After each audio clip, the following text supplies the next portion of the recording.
If you develop it C41, you'll get a shift in the colours. There's people now removing the Remjet, like Cinestill.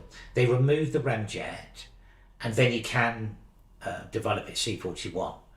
But obviously, it's not quite the same as if you've done it with a motion picture process development. The colours aren't quite the same, and it is a bit of a thing. If you shoot this stuff and you develop it EC2N, you're not really going to see exactly what it would be like. You're not taking motion pictures. Let me explain that.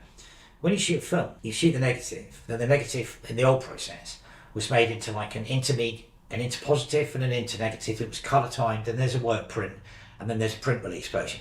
So there's multiple versions of the film, and obviously grain, it changes, it's colours. And this used to happen to every movie. So they were all colour retimed. They were all transferred multiple times. So it's not really a true translation when you shoot this stuff.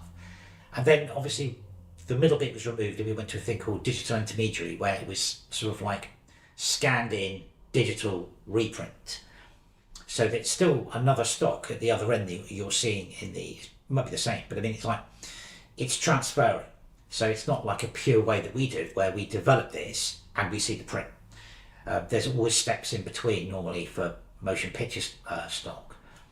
And yeah, I mean, obviously it's still in use today, loads. I mean, it's great stuff. It is interesting that it's sort of made a bit of a massive resurgence. I mean, I think, with commercials, we used to do a thing called a film out, where you shoot it digitally and then you have it processed back out to film. You scan the film back in,